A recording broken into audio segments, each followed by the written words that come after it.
Suasday Natang Aknia. Welcome to Khmer Voices, where we shine a spotlight on the achievements of the Cambodian diaspora around the world.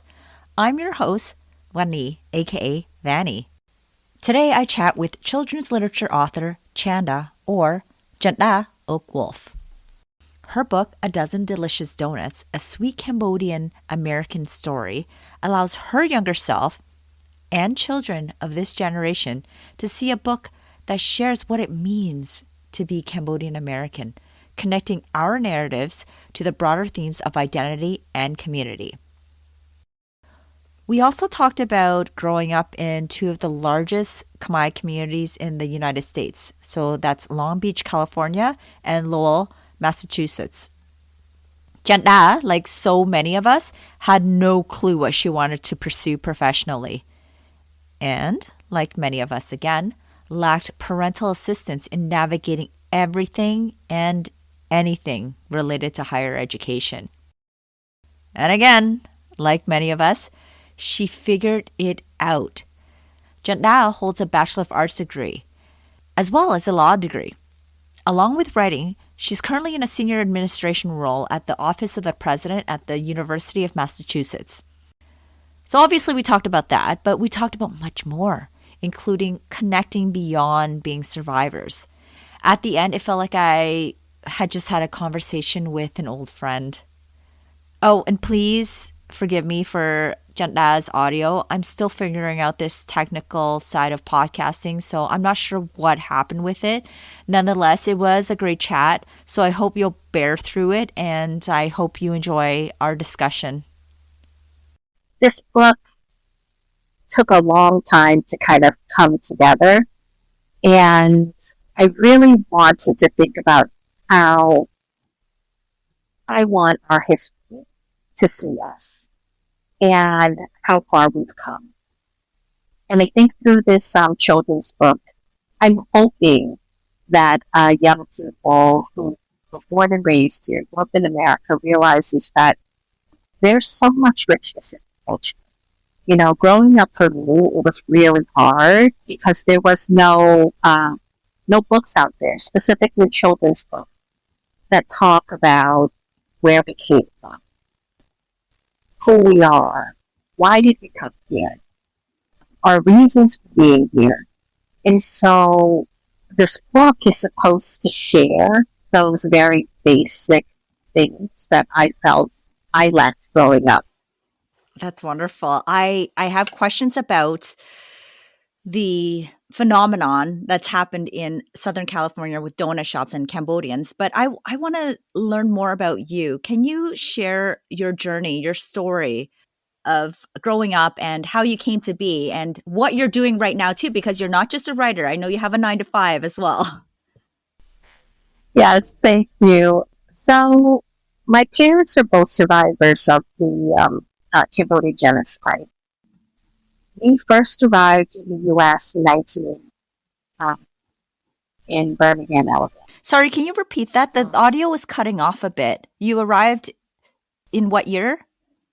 1981, and we were sponsored by a church organization in Birmingham, Alabama. And I was actually born in Atlanta, Georgia. I think as the new waves of Cambodians were coming to the U.S., my father and mother wanted to see if they had any family members survive. Out of 4 boys, and that his mother survived and his brother survived. So one in each generation. But he came here with his grandmother, lived to be 109 years old, and helped raise me growing up in America. So a lot of this story stems from her. So she really served as my grandmother growing up. And a lot of the history I learned, Cambodia comes from. She was born in 1905 during a time where the French was still in power in Cambodia. Mm-hmm. She just had so much knowledge about the beauty and the richness of our culture that I felt like I had to share that in some way. You are so lucky to have grown up with your grandmother because I didn't have that opportunity at all. I think my last grandparent, it was the early 90s when she passed away, but I never got to meet her. So I feel like yeah, you're very lucky to have gotten to know your grandmother and that she was able to pass some of her knowledge on to you about what happened and how Cambodia was then. She was so progressive. She literally was, in every sense of the word today, when you think of what progress made with women, she was already out there. She owned her own farm. She, ran it. She, was big on philanthropy, giving back to the community. And, what happened during the killing fields just, I think, painted our culture in so many ways that sometimes it's hard for people to see outside of it. Mm-hmm.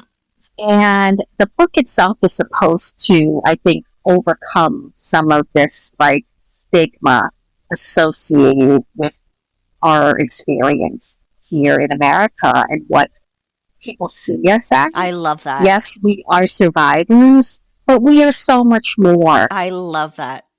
So when I was thinking about this book, my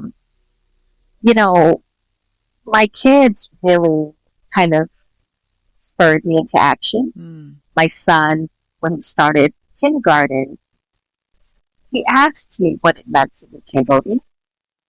And I couldn't find a single book.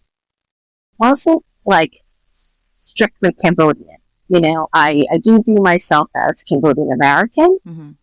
And I felt like there wasn't something that truly resonated in our children's books that help us to really understand what it means to be born in America.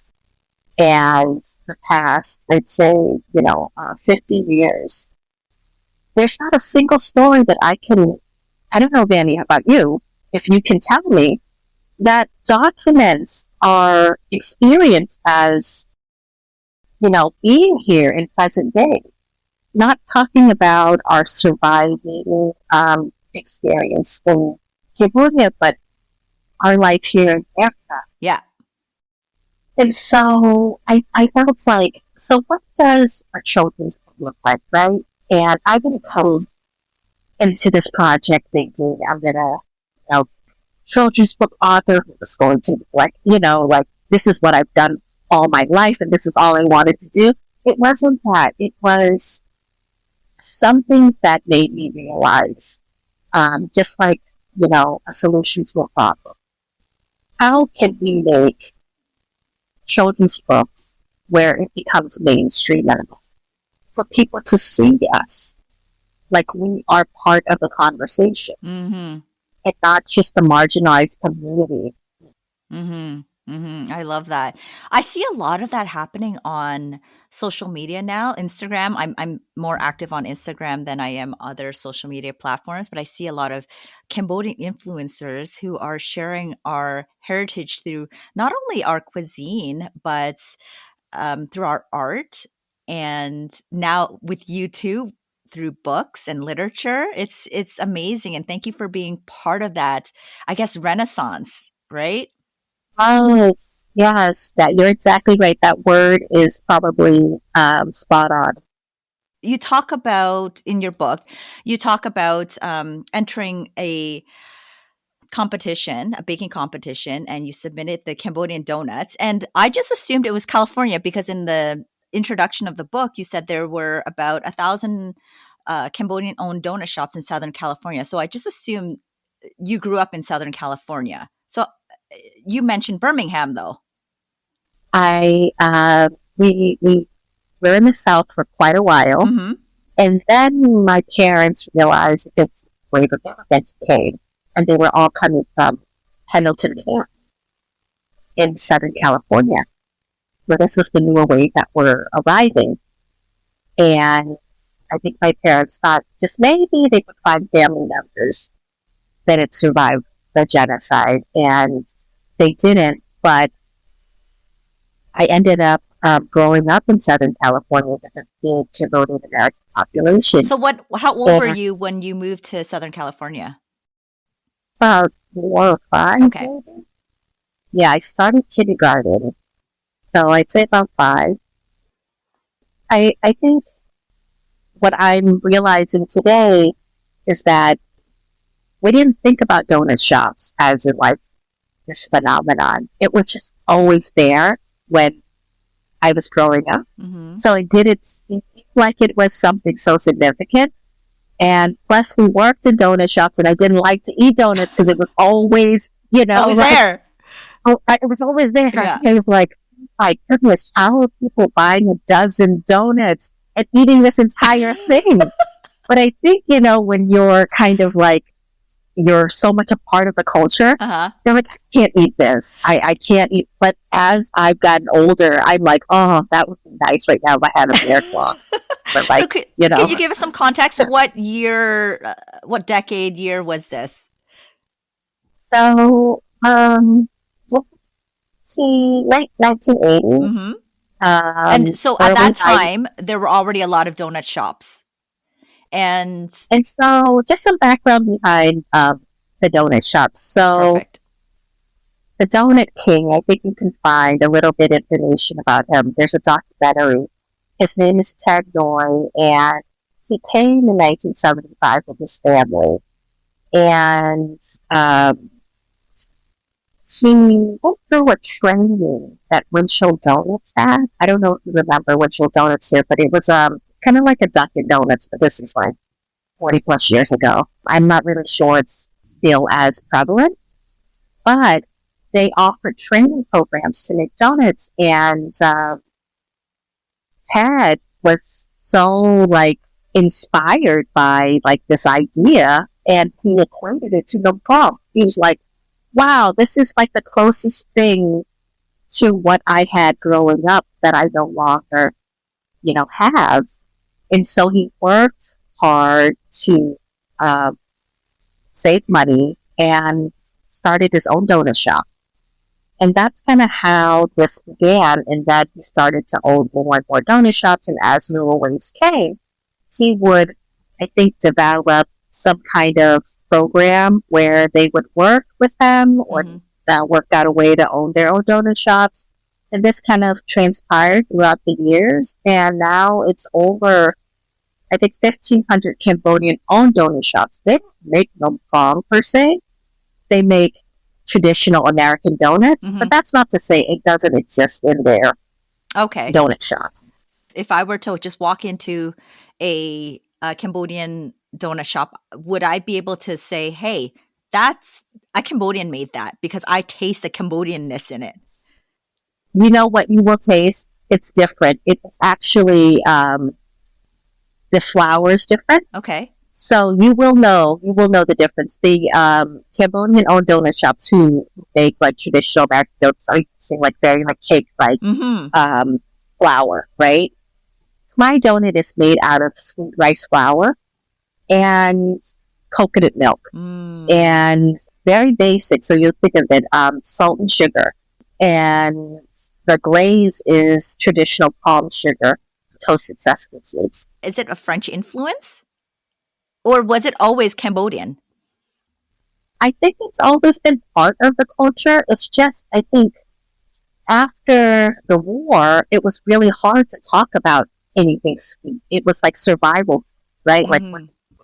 Everything was just associated with, I think, a culture of survival, the food. And to think about something sweet was I think it made them feel guilty. And so I think part of what I'm learning now, it's these foods that they had, but for the years that they had to survive, it just didn't exist. Okay. So you grew up in a donut shop then? So I grew up kind of in a donut shop. So we had family members who owned it. Okay. And so with any family-run business, you kind of help out. And so I was pretty well versed in getting up early, selling donuts, which is probably like 40 cents then, and coffee was like 30 cents. But it was always a dozen donuts because it was the best deal to get a dozen donuts. Is that standard? Yes, it's the way that it is. The box, it fits a dozen donuts. So, why do you think it didn't permeate to other parts of the U.S. donut shops? If you look at the history behind like California, I think it's just the sheer number of let's say Cambodian Americans arriving at that time. Though I understand there is like a donut, I feel like population in Texas, like in Houston, and I wouldn't be surprised if you found donut shops by Cambodians in different places like Seattle or like Arizona or Georgia. It's just, that I did like data research, and there's Cambodians living in every single state in the United States of America. So I wouldn't be surprised if there were donuts owned by Cambodian Americans kind of throughout the U.S., just not as populated. I don't know of any donut shops in Canada, so it didn't make it up here. Yeah, I don't know of any Cambodian-owned donut shops. That's why this phenomenon in Southern California, and I guess in Texas as well, it's so fascinating to me, because it seems like if it picked up in one part, like why wouldn't it pick up in Canada too? Population, Long Beach, Is there one in California Lowell? Like, are there donut shops in Lowell? Because you're from the one. sorry, one. Okay, so there's one, but it's recent. It doesn't have the same history. So just like maybe 10 years old? Is that what you mean? Maybe less than that. Oh, interesting. Okay. I think this family came from Texas. Oh, how do you think it like jumped a few states and like just started getting popular in Texas? You know what? I think there's a lot of I feel like movement between California and Texas, and I don't know if it's just like opportunities in the two states, but that's what I have found to be the case. It's that either family members live out in Texas, and then Californians find themselves going out to Texas and realizing, oh, there's also an opportunity here. Maybe we can start something here.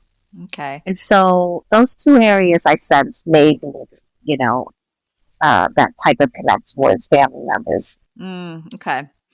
So tell me about your childhood. What was it like? It sounds like you were around a lot of Cambodian people. You had a Cambodian community. What kind of struggles did you face in that environment?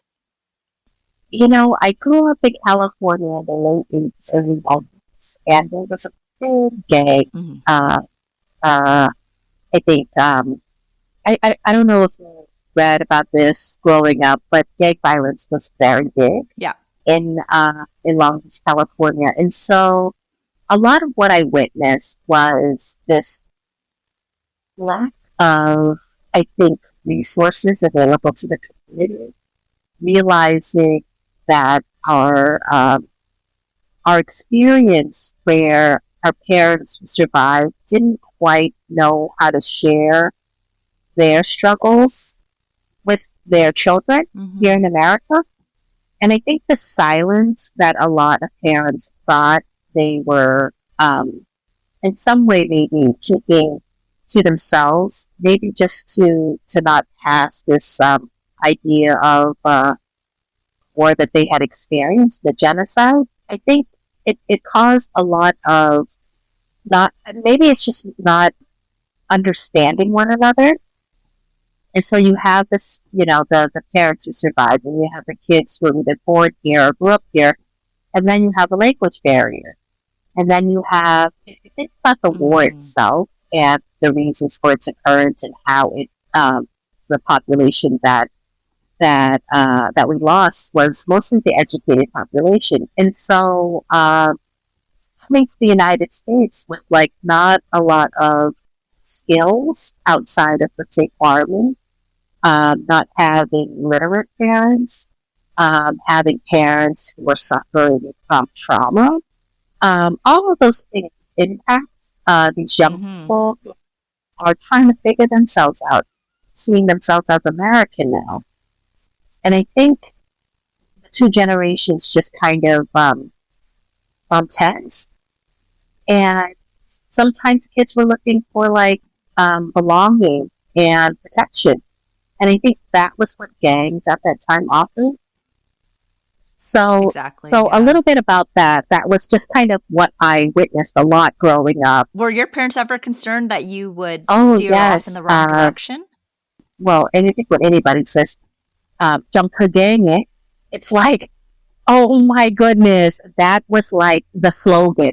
Like you could be wearing like, baggy pants because it was just the thing to do in the 90s. It'd be like, like you're not supposed to be doing that. That's not the thing to do. But it was more, like we were just trying to culturally be accepted by what was happening at the time.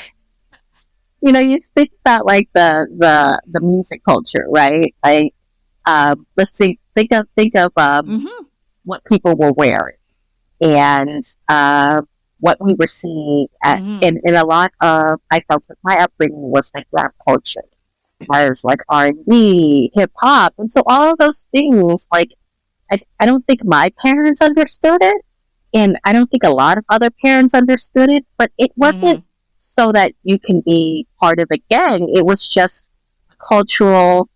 And it was hard. It was a struggle for someone that was much more traditional to understand.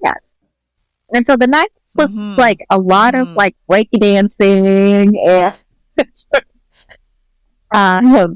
the love for like rap music, hip hop, R&B. It was just so, I felt like, and also you have to remember, like rap was still somewhat new too at the time. It was like, the 80s, like Fresh Prince and right. And we were all kind of just like, yeah, it was like gangster rap back then, like in the 90s. And that was taking sort of the headlines in mass media. And people were concerned about the message that they were sending. It wasn't like, for me, I didn't sense that was like an influence that was taking over my life. I felt like my parents didn't understand it in that way. Like they only saw what they felt could be a potential issue for, doing bad things. You turned out very well. What happened? So I'm 1 out of 5, Manny. I'm 1 out of 5. I just watched my siblings. Sometimes that's all you have to do. So you have you have 4 siblings. I'm number 4. You're number 4. Yes. So, sometimes I'm technically like the middle child. And I think sometimes it's just seeing your own siblings, go through their own experiences and saying to yourself, like, hey, I don't want that. Maybe you don't have to live like my own experience to like understand that that's not what I want. And I think in that natural order, I just kind of learned, like, okay, so I don't want to do that. I don't want to do that. I might want to try that, but I definitely don't want to do this, But then because of the gang violence, my dad ended up uprooting our family to Massachusetts. And I went to high school in Lowell. And so that kind of changed my perspective. It's a much smaller community, but it's also a big Cambodian American population. The high school that I went to had over 4,000 kids. But Lowell isn't as big of a city. And so I saw things from a different perspective. Okay. And I hadn't known anybody who, so teenage pregnancy was prevalent at the time I was growing up in Lowell.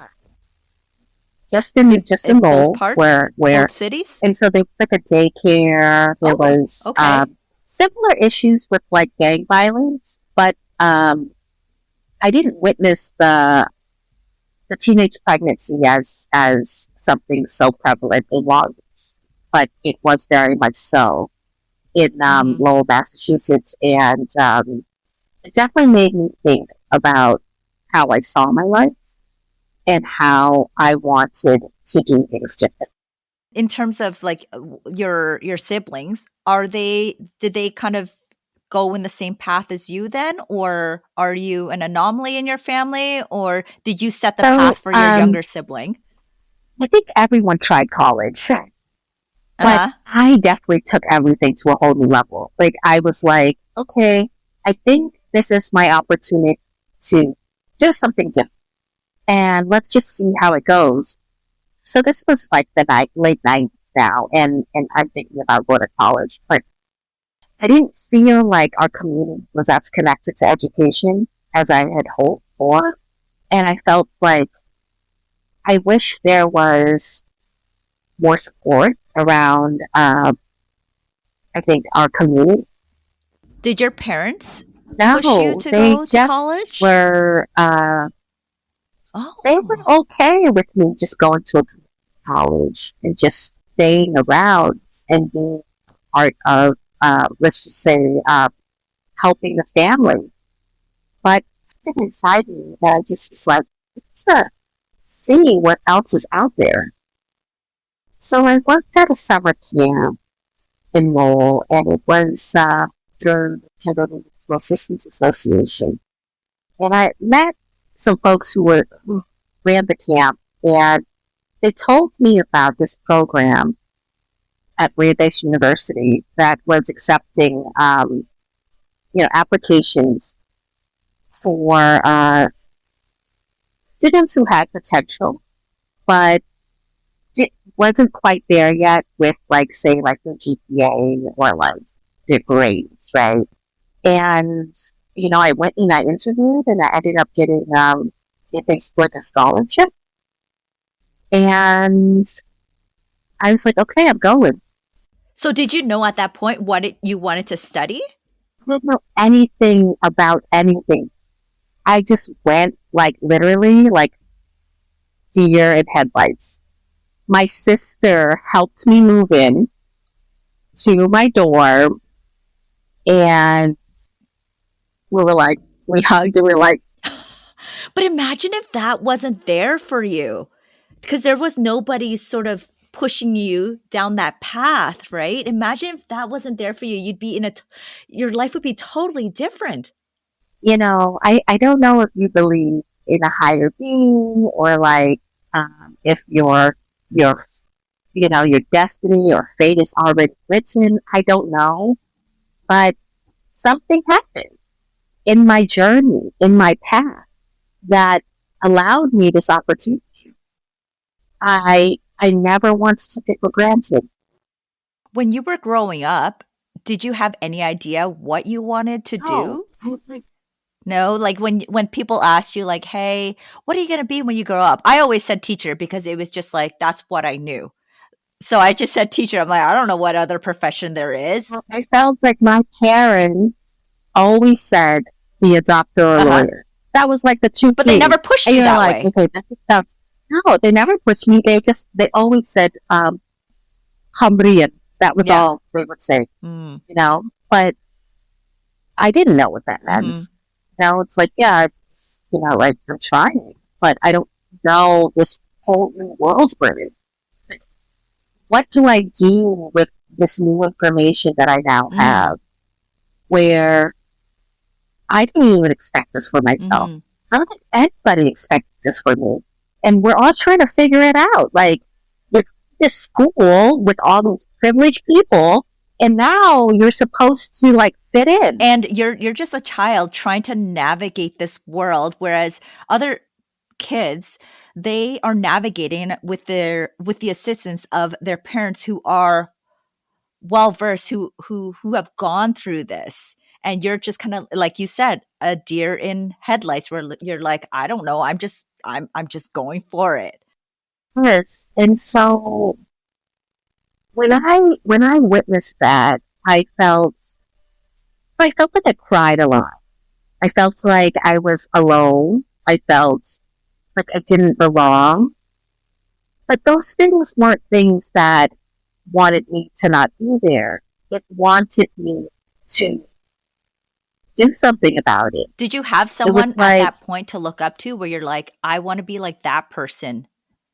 well, I had friends that was in this program called Posse, and they were like the best of the best, like in their high schools, and they came to a campus to basically, one day they had scholarships that they won, and they came as a group. So it was identified as the Posse program. It's a very big program in the United States. And I started to have friendships with some of the students there. And I felt like I was seeing a reflection of myself, just not in that circumstance. Like I was like, oh, okay, so like, your parents probably didn't go to college, you're probably first generation, but you didn't see yourself as someone who couldn't do. Mm. You always saw yourself as someone who could do. And so I think my mentality changed a little bit because I was surrounded by this group. And I'd say 4 out of the 10 kids in my class that were posse members are still my friends today. Like that's how close we've become. But I think, sometimes it takes other people to help you see yourself in a different light Mm-hmm. and what you can be capable of. Mm-hmm. Mm-hmm. So you got to university. What did you study in undergrad? So I studied sociology, and I felt like, and I probably shouldn't have, it's like, you know, I grew up really poor. Mm-hmm. It's like I should be like an econ major or business major or something that I felt like had like good financial stability. Mm-hmm. I did none of that. So I'm going to go study human behavior and society. And to be honest, looking back now, I probably made the best decision because I feel like this is understanding people, the world, our structure, our society, our challenges, and how we can live together and do well. There are so many ways that we can all. Exactly.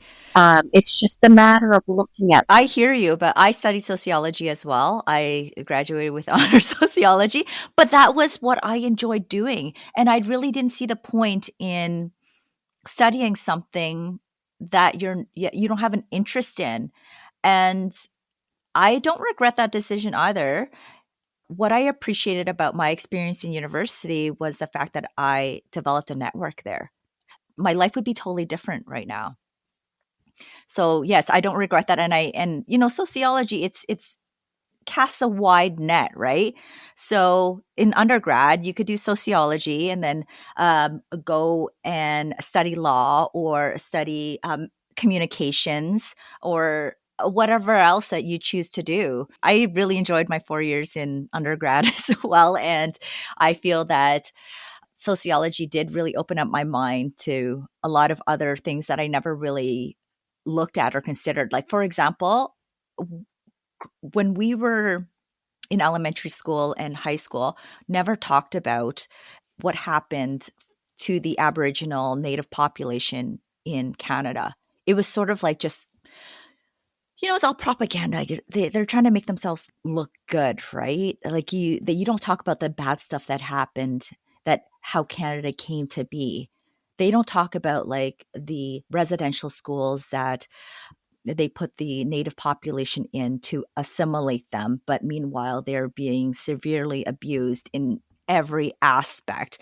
And that's why the current native population in Canada is experiencing not only poverty but intergenerational trauma. But it was never talked about.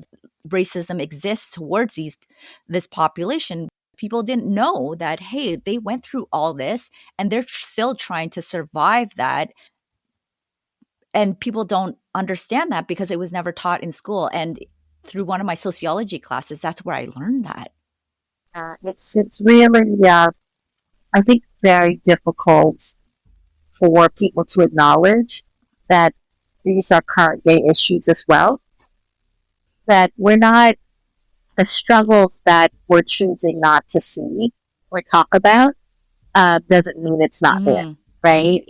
And so I'm grateful that I ended up choosing that major, but I think explaining it to like family members is really hard. Like, what? Huh? What is that? Oh, I'm like, I know it sounds crazy. They're like, like business. I just studied business, and I didn't have proper words to share this with my family, and I think even till this day they're like, she went to this great school, but she studied something I don't understand. What school did you attend? I ended up going to Brandeis, Bachelor of Arts, outside of Boston, and I worked really hard. Like I was like, I have to find a way to succeed. And I didn't have like a roadmap. I didn't have any of those things, but I felt like I didn't have those things, yes, but I knew what I was capable of. Mm-hmm. I think you're a prime example of, someone who, that where maybe even at this age where if you are in between jobs or trying to figure out a new career path, and for young people who don't know what they want to do and they don't want to waste their 4 years paying all this money towards tuition, just go with what you enjoy doing, and then you're going to figure it out along the way. It's not going to be wasted. So what did you end up doing after you graduated? I thought I wanted to be a teacher.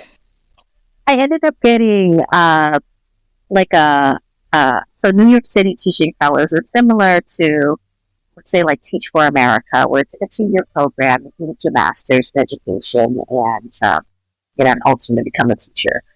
And so I ended up moving to New York City, thinking I was going to be a teacher. I interviewed, got a job at a high school, and I was like, oh, all is, life, it doesn't always work out the way that you expect. But my mother had this huge stroke, so I ended up moving back to California to be with her. Then it gave me time to think about the rest of my life while I was there. And I think this impacted me in so many ways, in that, life is short. Where do you see yourself? How do you see yourself making a difference? And what is your purpose here in the world? And it really stirred my conscience. And so those were the things I thought about. And when my mother got better, I started to kind of write people in different places. And I had conversations with people back in Massachusetts. And I was like, I'm struggling to figure out what I want to do. And I sensed that this is what I want to do. So I ended up doing a program at a law firm that really was like a litigation assistant. And they had this law firm is huge, and they basically have a program, of course, for young people who think they want to go to law school. And so it gives them a chance to really work in the firm, but doing, all different types of work, but being exposed to the law practice itself. Mm-hmm. And I was like, oh, okay, so this is what a law firm looks like. And this is what people do. And I was like, I could do this. And then so I took my LSAT and I went to law school. So what are you doing now professionally? I'm in higher ed administration. Mm-hmm. So there's, every state has their own, let's say, research university. Mm-hmm. And California has it, California state system, right? So it's the system oversees, how many campuses they have, similar in Massachusetts. but the legal background comes into play because a lot of what we deal with legislature. Mm. And so it's actually been really helpful to me. So when did you think about writing a book? I know you said it was a long work in progress. Give us a timeline of when you graduated law school and then you started working and then you're like, okay, I want to write a book. What was it like? What the timeline? I had been writing kind of all my life. Mm-hmm. I really want to just see where all of this writing will go. And I didn't know what to do with it. It's just writing, right? Like poetry or,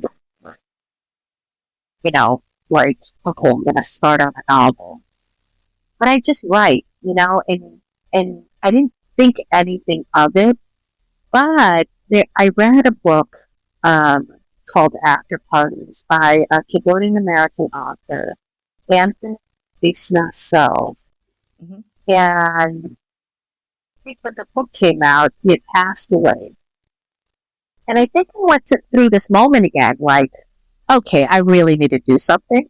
This is like the whole like trigger, right? Like my mother would say, I was like, oh, I really gotta do it. It was like these moments where I kept thinking to myself, okay, so now what do I really want to do? Right? And I was like, okay, I gotta get like this. But I've been writing a novel, Mm-hmm. and I couldn't get to where I wanted to be with the novel. So I was like, let me just put this down and see where I think I can make the most. Since when I had my kids, I was like, I needed to make their children's book more because I wanted my children to always remember this journey that experience that currently doesn't exist. And I love that it opens up conversations on the history of Khmer Americans as well. There was, your quote. One of the things. Your quote. You said to not compare yourself to other people's success. Who were you comparing yourself to? Everyone, like growing up, I don't know if you ever felt this way, but like my parents always was like, look at so-and-so's daughter. Oh my goodness, they're so, doing such great things. And look at you.